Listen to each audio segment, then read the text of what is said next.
Bugun yine respublikadan ishchi guruh kelgan ekan. Bu palvoning yine himoya hududdan Indimat Karimov G'ulom xonni o'tirib qo'ydi. Mana qaranglar-da. Yine qazib ham turibdilar. O'zi ham nazardan turibdi Indimat Karimov G'ulom shu bir dona xon. Endi 3-chi xoni bu. Endi xonni o'tirib qo'ydi. Lekin ibedan buni algan yeri yine noqonuniy algan yeri shuncha video himoya hududiga girib kum olmasin degan qaror bo'lsa-da yine endi palvon kanalning dammani buzib olganini qaranglar mana. Yine dammani buzib yine shuni olib ponni bana chiqadi hozir. Bu endi qaranglar. Men respublika ekologiya vazirligiga bordim. Rasul Qo'shirboyga tushuntirdim. O Rasul Qo'shirboyev, qara mana bu yerda 5 yildan beri shu holat bo'lyapti dedim. Chiqib xudo xohlasa. Lekin bular nima qildi aka, siz mana qiziq. Hali siz bu temani bilmaysiz. Siz hozir mana kanallar uyilib qoladi, qazilishdan hosil bo'lgan ortadi deyapsiz-ku, ortmaydi. Oyiga ekologiyaga porani berib, kanalmi bu, daryomi bu, ochiq qummi bu, oyiga 100 dollar bersang bo'ldi. Kanalning dambasimi bu, daryoning dambasimi bu, paxta kelib turgan ekin yerimi bu? Faqatgina ekologiya oyiga 100 dollar, 200 dollar porani berasan, paxta kelib turgan atasi urumdor qismini olib bemalol ishlataverasan. Ekologiyaga.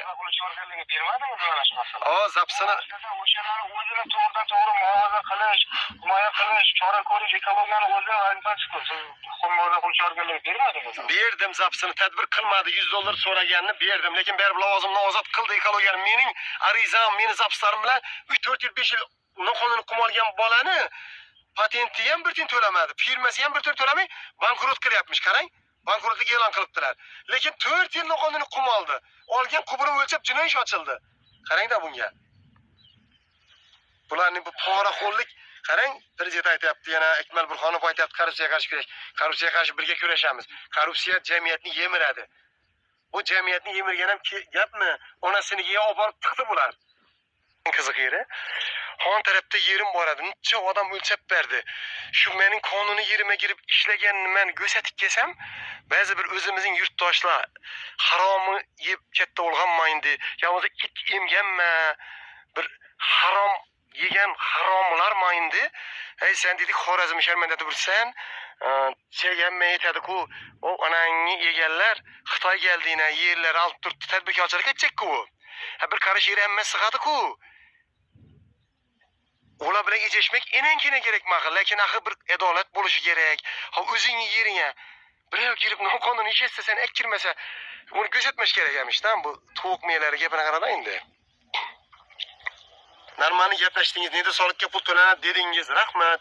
Bular endi nega soliqqa pul to'lamaganini siz shu masalani bir qiziqib ko'ring. Keyin siz agar o'sha qumni ichki bozorga realizatsiya qiladigan bo'lsangiz, nedra to'lashingiz kerak bo'ladi. Nedra soliq to'lashingiz kerak bo'ladi.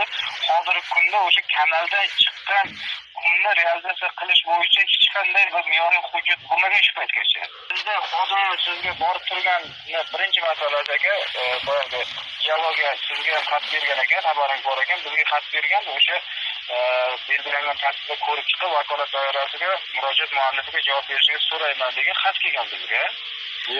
Xavfsiz daryo hozirgi kunda suv xo'jaligi vazirligi o'tkazilgan suv xo'jaligida bozor mexanizmlarini joriy qilish davlat muassasasi bo'lgan nomi.